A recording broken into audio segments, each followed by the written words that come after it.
If you're making a travel bucket list, you absolutely need to include Penang in there because Penang is amazing. With its rich history and heritage, as well as a diverse, vibrant culinary scene, Penang is a must-visit destination in Malaysia. What's more, Georgetown, the capital city of Penang, is a UNESCO World Heritage Site. All of this is why we're grateful that in the past 12 months, we've had the opportunity to go holiday in Penang not once, not twice, but 3 times. So if you've never been to Penang or you've been there but barely explored it, then sit tight and buckle up because in this video and in the next few videos, we're going to share everything we did in Penang. Every hotel we stayed at, every place we went to, and of course, all the delicious food we ate. This video will be the first part in our Penang travel series, and we're going to start off by sharing what it's like to stay in the heart of Georgetown, the capital city of Penang. On our very first trip to Penang, we stayed at the Eastern and Oriental Hotel in central Georgetown. Also known as the ENO, it was established all the way back in 1885, making it 140 years old as of 2025. While renowned as a historical landmark and symbol of Penang's heritage, this British colonial-style luxury hotel played a significant role in shaping the cultural landscape of Penang. With our room rate of more than 250 Singapore dollars per night for the Studio Suite Twin, which is the most basic room here, don't let the word suite confuse you, every room here is called a suite, this 5-star heritage hotel is certainly not the most affordable accommodation in Penang, but if you love all things history and culture, then it's absolutely worth the experience. If you're curious to know what it's like to stay at the ENO, catch our hotel review on this channel, link in the description below. If you enjoy staying close to the heart of Georgetown because you love nothing more than walking and exploring the streets and back alleys to discover hidden gems and gate-kept little corners of the city, but balk at the borderline extravagant amount of money you'd have to fork out for just a one-night stay at the iconic ENO, then the Ascott Gurney is here to save the day and your wallet. Our room rate at the Ascott was about 130 Singapore dollars for one night in the most basic room here, the Studio Deluxe Twin Room, which seems fairly reasonable for a 5-star hotel in the city center. Ascott Gurney might not quite have the heritage and prestige of the ENO and certainly not its colonial-style architectural design, but if you can somehow look past all of that, or you don't care about all of that, then you'll stay here secure in the knowledge that you're getting a better deal. In terms of the hotel room itself, the facilities like the swimming pool and the convenient location in the city center, it's more or less on par with the ENO. To help you decide if you should stay at the Ascott Gurney, I'll be making a hotel review hopefully soon. As soon as that video is ready, it'll be available via the link in the description below. So if you haven't already, please subscribe to be notified when the video's up. Finally, this is the Amari Spice, a hotel with a strikingly distinct reddish hue that could easily be mistaken as having been constructed by the Sith from Star Wars. If Darth Vader had ever decided to take a break from hunting Jedi to go on holiday, he would have probably stayed at his hotel. Lame jokes aside, the Amari Spice is located only a 15-minute drive away from the airport. Primarily a hotel targeted at business travelers or flight crew, you might be thinking, if I'm on vacation, why would I ever choose to stay here? Far away from the city center of Georgetown with all its restaurants and attractions, and even further away from the calmer, more peaceful vibes in Batu Ferringhi. Well, here's why. Amari Spice is actually a 5-star hotel, and at 90 Singapore dollars per night, which is what we paid for the standard room here, it has to be one of the most affordable 5-star hotels in Penang. You certainly can't get anything close to this hotel in Singapore for that price. So stay tuned for our full review of this hotel coming soon. Link will be in the description below. But if you absolutely can't wait and you absolutely must know right now, well, I can confidently tell you that with its modern, comfortable rooms, very nice pool facilities, and a surprisingly well-equipped gym, it's definitely worth staying here even if you're not traveling for business. So, the 3 hotels we stayed at in Georgetown, the Eastern and Oriental, Ascott Gurney, and Amari Spice are all excellent hotels, but each offers something a little different. If you're keen to find out more, check the links in the description box below for the full reviews. Next up, I'm going to share the interesting places we visited in Georgetown. First up is the famous Blue Mansion, which is about an 8-minute walk from the ENO and a 7-minute ride from the Ascott Gurney. Built by Cheong Fatt, a straight Chinese businessman who was born to a poor family but who at one point later in his life became the wealthiest man in Malaysia This historically significant landmark represents the success and influence of the Straits Chinese in Penang's history. Having been awarded the UNESCO Asia Pacific Heritage Conservation Award in 2000, not only is the Blue Mansion a popular venue for weddings, cultural events, and even art exhibitions, it's been featured in several movies, including the wildly popular Crazy Rich Asians. It's known for its distinctive blue color, which was created using natural blue dye from the indigo plant and mixed with lime. There are a couple of restaurants you can try here, including a bar which is quite simply named The Bar. If you're keen to learn more about this slice of Penang history, daily guided tours are available, or you can even embark on a self-guided audio tour. Exploring the Blue Mansion will give you some insight into the kind of lifestyle that a rich Straits Chinese family had in Penang back in the late 19th and early 20th centuries.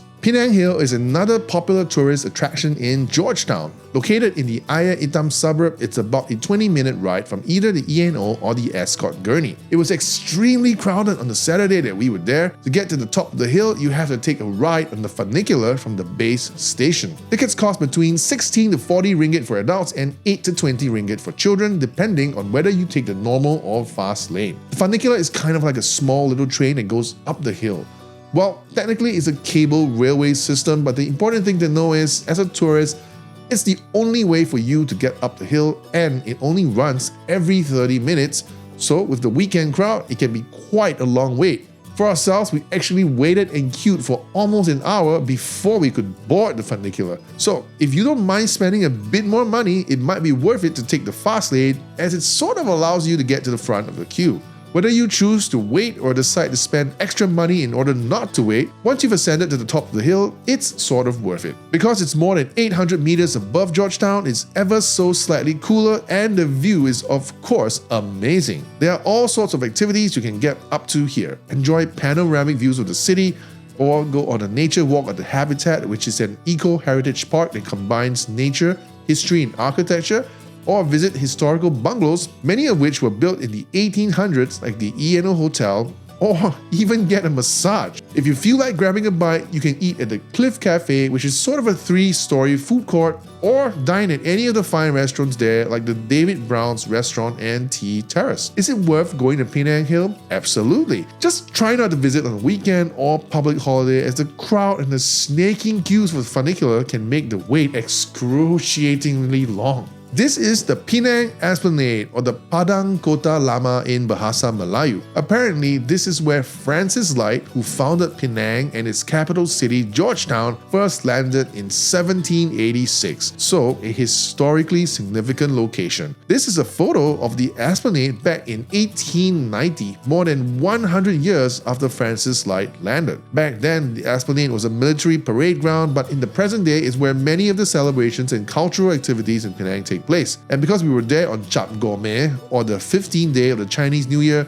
we were right in the midst of all the celebrations and festivities. There were live performances, music, games, and food. The atmosphere was buzzing, and the place was bustling. When the Esplanade isn't hosting an event and therefore teeming with people, it's a nice location to go for a relaxing stroll in the evenings, enjoy the sea breeze, and just watch the ships idly passing by. There's a hawker center here as well, which offers somewhat decent food, but like the swimming pool at the ENO, we encountered a bit of a bird poo problem at many of the outdoor tables here, so we decided that it would be best to walk a little further out and sit closer to the water to enjoy our dinner. Just a short walk from the Esplanade is Fort Cornwallis, the largest fort in Malaysia, built by the British East India Company in the 18th century. Located at the northeastern tip of Penang Island, it played an important role in Penang's history as a military base and a center of administration during British colonial rule. As you explore the fort and stroll along its thick, massive stone walls, you'll find cannons everywhere, but interesting piece of trivia, Fort Cornwallis was never involved in any battle of any kind in its history, not even World War II. Personally, there doesn't really seem to be a lot to do here, but I suppose if you're into history, culture, or even architecture, then you might want to at least stop by here to take a look. The entrance fee is 20 ringgit for non-citizens, and a guided tour is included.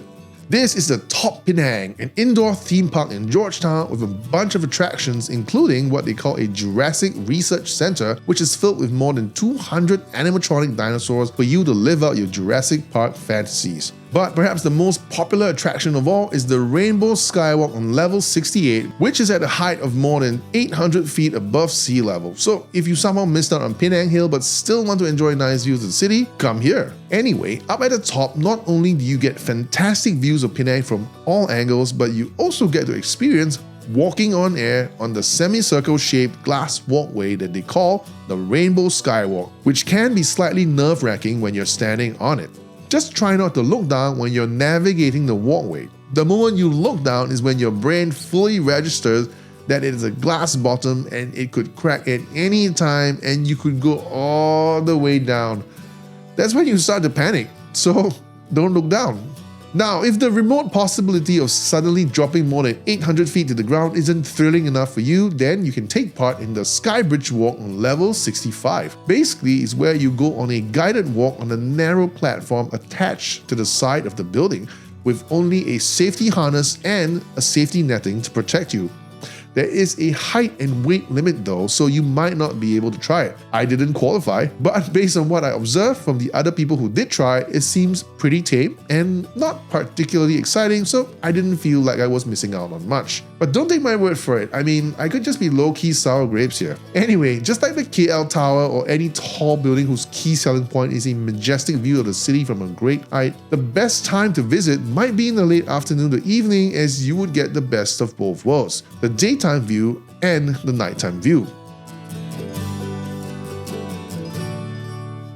Alright, that's it for all the interesting places we visited in Georgetown. Now let's move on to the last segment of this video, which is all about food. Here we are at the Nonya Willow, which is a Perankanan restaurant that's closest to the Amari Spice, which means it's really far away from the city center and by extension the ENO and Ascott Gurney. Located about a 10-minute walk away from the Amari Spice, this restaurant's signboard says that it serves Northern Perankanan cuisine. Now, before coming here, I had no idea that Perankanan cuisine had regional variants, but upon a bit of googling, found out that Northern Perankanan cuisine actually incorporates some elements of Thai food, such as the use of sour ingredients like tamarind. And apparently, Southern Perankanan cuisine leans more towards Indonesian influences in its taste, such as the use of more coconut milk in its food. Maybe that's an oversimplification on my part, so any Perankanans out there, or anyone really who's more familiar with the difference between Southern and Northern Perankanan cuisine, feel free to leave a comment or two below. This is the interior of the Nonya Willow restaurant. It's rather small, cozy and intimate. I counted only about 10 to 12 small tables here. It's also apparently on the 2025 Michelin Guide. As I browsed the menu, I saw a few familiar dishes from my childhood that my grandma used to cook, like asam fish, ngoh hiang, which is called lobak here in Malaysia, and kiam chai teng, but somewhat surprisingly, no chap chai and no ayam buah keluak. Maybe there's another difference between the southern and northern cuisines. As shook as I was from the absence of my favorite must-have dish whenever I dine at a Perankanan restaurant, with great effort I nevertheless managed to calm myself down enough to order the Willow's asam belai, sambal udang petai, dry Capitan chicken, and stir-fried sweet potato leaves. The gravy of the Willow's asam belai was sour, pekat, translated as thick in English if that makes sense, and intensely flavorful. Probably my favorite dish here. Sambal udang petai was, as expected, slightly spicy with the faintest hint of a nutty aftertaste when chewing the petai, which is known as the bitter bean. The Capitan chicken was quite tasty, and the gravy, as you can see, is quite thick and enhanced with a thin layer of oil. When it comes to any chicken dish, it's hard to ruin it for me, so the only thing I can say here is that I generally prefer the taste of ayam buah keluak, but this Capitan chicken maybe comes a close second. Maybe. Finally, the stir-fried sweet potato leaves were probably the least worthwhile of the dishes, partly because it was just a touch undercooked. For dessert, we tried the bubur cha-cha and it was alright. Not bad, but also not fantastically better than what you could find at any ordinary food court. Overall verdict, not bad and worth a try, but if I wasn't staying at the Amari Spice or somewhere nearby, not sure if I'd travel all the way here, especially if I'm at a hotel near the city center like the ENO. Fortunately, if you are staying in the ENO or even the Ascott Gurney, you don't have to come all the way here because you've got plenty of great options where you are, such as Ivy's Nonya Kitchen. This is another restaurant that's been featured in the Michelin Guide apparently 3 years consecutively from 2023 to 2025. This man right here is the friendly and articulate restaurant owner who gave us a helpful introduction to the menu and the various set meal options. Rather than order a la carte, we decided to go for one of the set meals as it seemed like a decent offer and gave us the chance to try a variety of different dishes on the menu, albeit with smaller portions. Rather interestingly, the owner also made the bold claim that the coffee he brews is better than Starbucks. Well, to be frank, almost any other coffee out there is better than the weak, sorry excuse of a beverage that Starbucks serves to its customers and claims it's coffee, so not really the highest bar to benchmark against. That said, the iced coffee at Ivy's Nonya Kitchen is strong, not too sweet, and, well, definitely miles better than Starbucks. No idea if the Perankanan cuisine here is southern or northern, but given we're in Penang, I guess it should be the case that most Perankanan restaurants serve northern cuisine. Anyway, the restaurant is located in a row of shop houses on a narrow street called Jalan Kedah. On the inside, it's bigger than Nonya Willow, but oddly enough, doesn't have that many more tables. The restaurant has also embraced technology in the form of this robot waiter that delivers the food to customers. We're not quite at the point where Skynet becomes sentient though, since a real-life human still has to pick up the food or drink and place it on the table, so not entirely sure what the point of the robot is.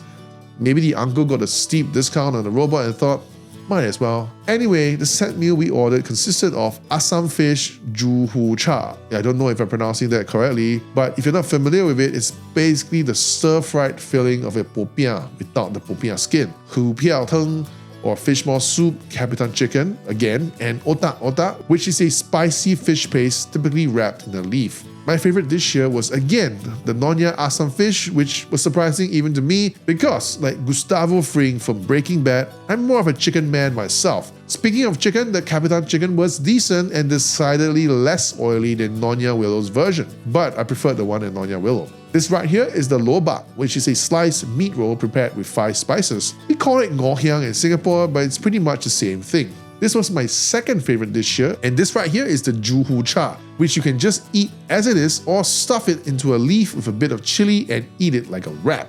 I'm really not quite sure what to make of this dish. I guess I'd prefer a more traditional popiah. This is the otak, which had a bit more filling in it. I think it was prawn. Finally, we had the fish maw soup, which was okay. Not a particularly exciting dish, and taste-wise, almost bland. Dessert's part of the set meal, and black glutinous rice with coconut milk was the only option we had here.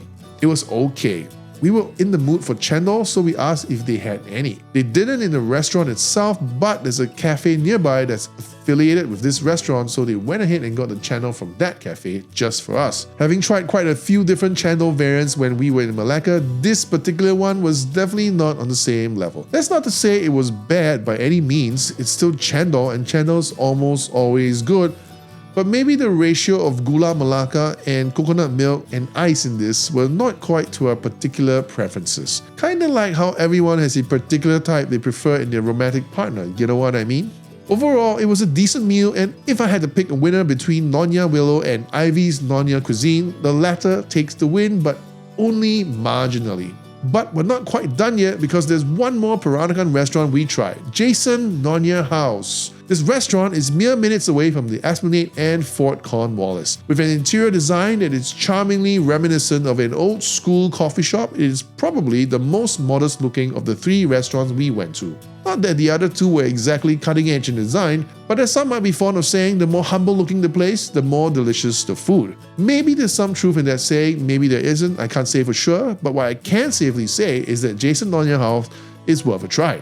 But before we get into the food, a little bit of background. We had the chance to speak to the owner himself, Jason, a very friendly and down-to-earth guy. He shared that the restaurant's been operating for 8 years. It's basically a family business with his mom as the head chef and his wife helping out too. The recipes were passed down from his grandmother, and along the way they refined the dishes with plenty of feedback from other family members. He made sure to emphasize that last part. Of the 3 restaurants we went to, only Jason Nonya House had my favorite Perankanan dish, ayam buah keluak. So of course I ordered that, along with the asam pedas ikan, lobak, and chicken capitan. The best dish in my opinion, the lobak aka ngoh hiang. It wins by default. Let me explain. While the taste and smell of every dish was good and more or less authentic, if you will, it was the texture that gave me pause. Literally, because As we were eating, we frequently found ourselves biting down on tiny bone fragments, mainly from the ayam buah keluar and capitan chicken. If I had to guess, it's probably because of how the chicken pieces were chopped during the preparation process that resulted in the bones somehow being shattered into tiny fragments that you don't quite notice until they're in your mouth. Or maybe we were just unlucky and it was an off day for the chef, but it did make the dining experience somehow not as enjoyable as it could be. But like I said, as Perankanan cuisine goes, it was as authentic as it could get, and it certainly puts up a good fight with the other two restaurants. I feel like most people would probably enjoy the food at all three restaurants, but personally, if I only had time for one, then I would still pick Ivy's Nonya Kitchen as my first choice over the other two, but just barely. But hey, Penang isn't just about Perankanan food. What about Penang Char Kway Teow, or Penang Laksa, or Penang Chendol? I hear you and I got you, bro. Or sis. So, introducing Lebuh Keng Kwee, a one-way street in Georgetown that boasts some of the most famous and popular street food in all of Penang. As you explore this narrow stretch of road, you'll encounter so many different restaurants and cafes that you'll be spoiled for choice. What you really need to try here though is the Penang Road famous Laksa. This is not the typical creamy coconutty variant you find in Singapore. This is Assam Laksa. At first I was a bit skeptical because the one time I tried Assam Laksa as a kid, I hated it. But if there was such a thing as a church for Assam Laksa lovers, then consider me converted, because oh my goodness, I had no idea Assam Laksa could be this flavorful. Every sip or slurp of the gravy was bursting with umami. It was amazing. We also ordered Char Kway Teow from another store in the same coffee shop, and the taste was as I expected, spicy and savory, but in an almost subtle way compared to the Assam Laksa. These guys are of course featured in the Michelin Guide. Dining here was also an interesting experience because food stalls from elsewhere in Keng Kwee Street will actually come to your table to sell you the food from their establishment, and it seems like it's an acceptable practice here, unlike Singapore. So we also ordered popiah and chicken satay, both of which were quite delicious, but we couldn't tell you where they're located, except that, well, you don't find them, they'll find you. But despite having stuffed ourselves with so much food, we still weren't done yet because we had to try the famous Penang Chendol. So we walked down the street and found this coffee shop that not only sells chendol but also fried oyster, lobak and popiah, among other things. Even though we were quite full, we still ordered the fried oyster just cause, well, we were on holiday. Do we really need a reason? But it was only okay, nothing special. Wouldn't say I've had better in Singapore, but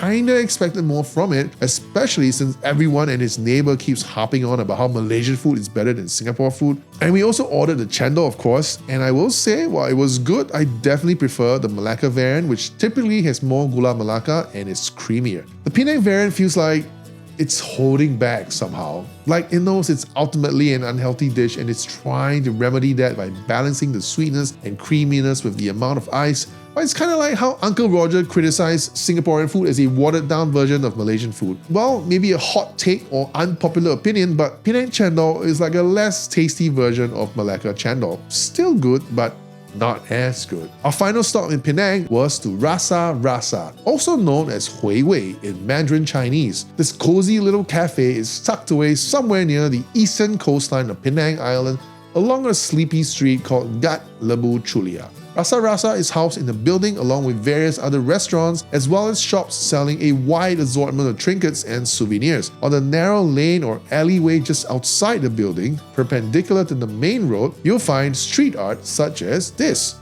and this.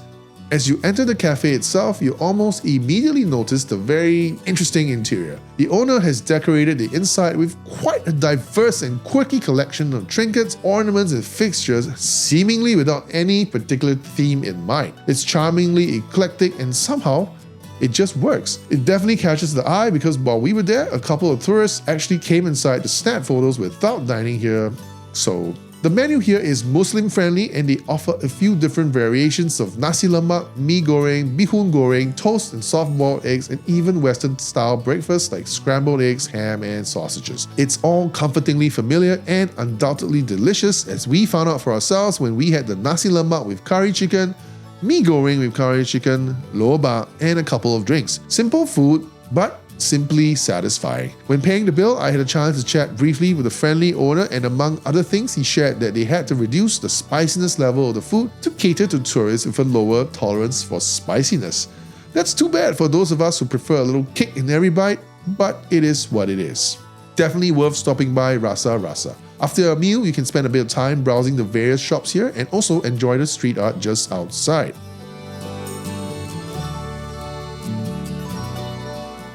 Alright, that's it for this mini travel guide on Georgetown, Penang. It turned out to be not quite as mini as I thought it would be. Regardless, hope you found it useful if you were planning to go holiday in Penang. If you did, give it a like and do consider subscribing if you haven't. And if you have any recommendations of your own for Penang, feel free to leave a comment below. In the next video, we're going to continue sharing our travel experience in Penang, but this time further away from the city centre, mainly in and around the suburb of Batu Ferringhi. If you're after a more peaceful, relaxed holiday experience, then you want to keep a lookout for that video coming up soon. In fact, I'll put it right here when it's ready. In the meantime, this is another one of my videos that YouTube thinks you'd like to watch next, so watch it. Anyway, thanks for sticking around till the end and hope to see you in the next video.